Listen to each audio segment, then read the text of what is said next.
Good rabbit.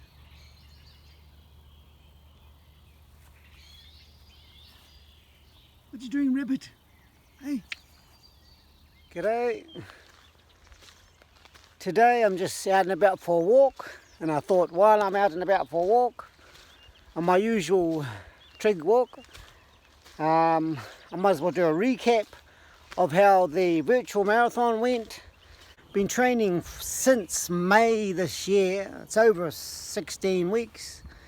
That was from Hawke's Bay Marathon, and so it's good to have a bit of rest from the training. We're probably going to have this week off. But all I've been doing this week is recovering. It took me about 2 days after that marathon, and the legs were back pretty much perfectly. No aches and pains, nothing. I think that was partly down to the shoes I wore. I'll get on to the shoes later on. Did one of my best time. I did actual PB for the marathon. 3 hours, 17 minutes and 35 seconds. Everybody registered. They wanted to do the virtual marathon. Went for the spot prizes. A lot of spot prizes. 50-inch TV, 55-inch TVs, 10 pairs of shoes, Garmin watches, all sorts of things. So I thought, and you get the medal and goodie bag and t-shirt sent to you. So that's all right. It's better than wasting my registration money. And I don't want to go on year after year being postponed because of viruses. And I had a really good training block over the last 16 weeks. Coming out of the Hawke's Bay Marathon, was injured there, but that cleared up, and so the last few months have been really good. Felt really ready to go for the marathon, so it would have been ridiculous not to do something. So from not wanting to do it at all, the whole idea of doing a virtual marathon, running by yourself, wasn't interested. But then, it just felt like you want to do something and be in for some spot prizes. My strategy for the virtual race was, I was actually looking forward to it. And the night before, on the morning, I just wanted to get it done. I just wanted to go, Just wanted to get a marathon done, put that training to use that I'd done for the 16, 18 weeks, and have a bit of rest. I've been training for 6 months, year or 2 years or more, without much more than a week rest. So it's good to have this week just walking. My strategy was, because on Rotorua Marathon I did 3 hours 23. That was good for first marathon, really enjoyed it, but because of the first marathon you sort of don't know what to expect. And even doing a virtual marathon, it's sort of hard to know how you're going to expect or how hard it was going to be. But my strategy for this virtual marathon was to, a goal was to just get a PB and get better than the time I did in Rotorua Marathon.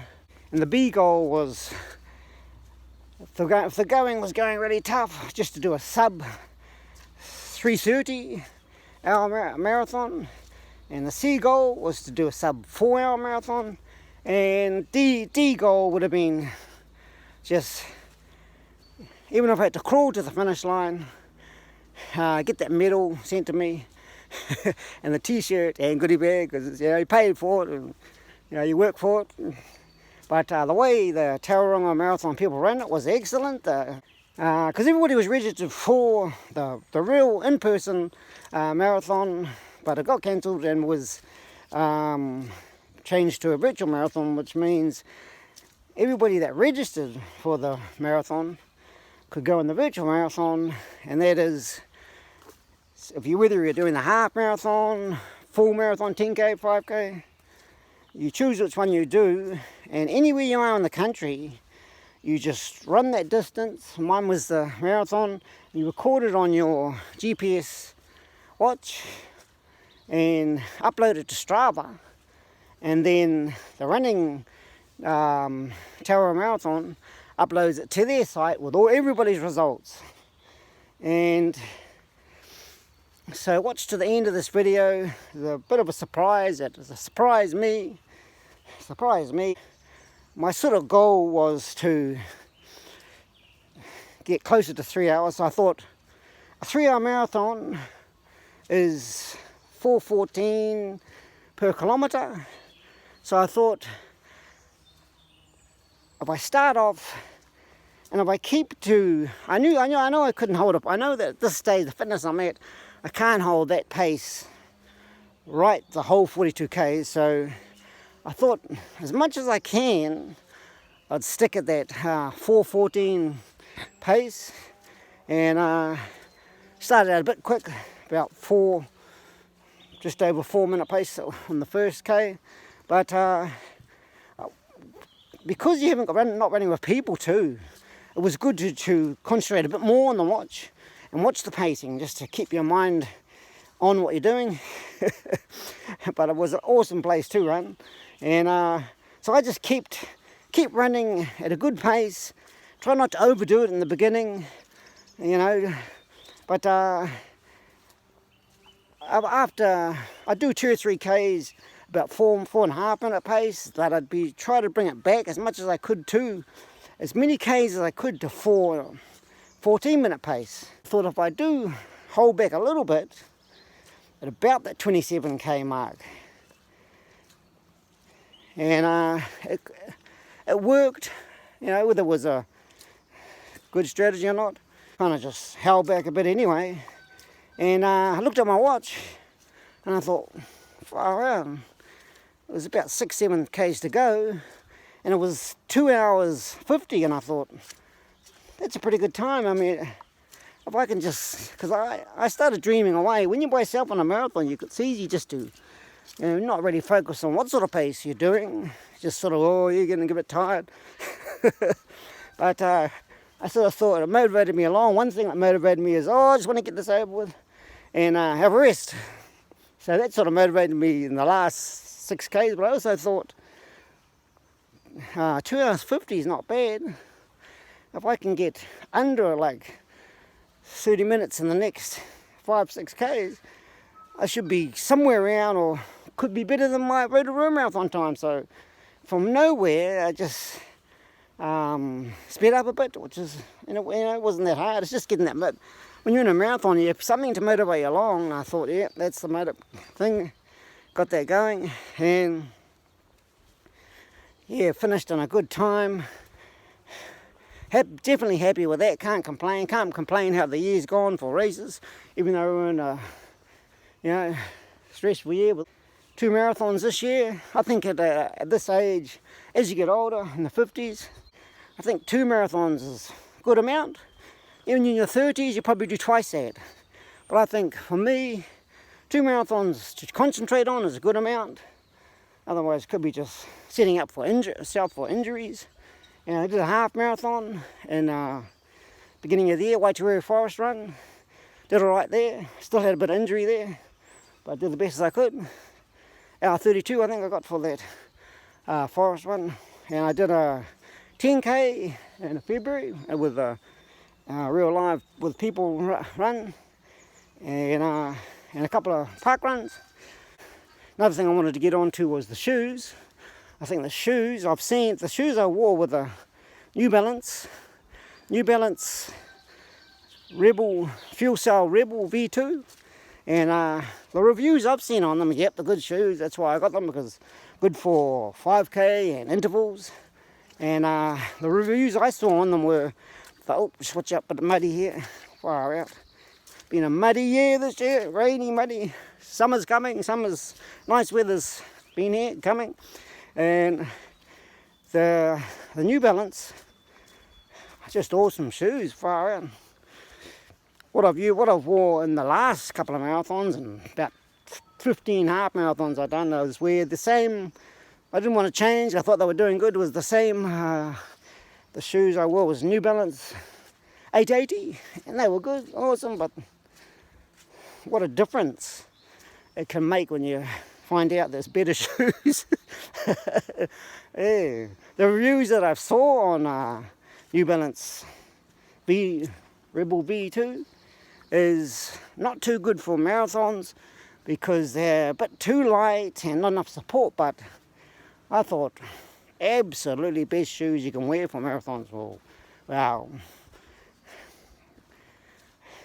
Because I was using those shoes for doing intervals, and I haven't had that many Ks on them.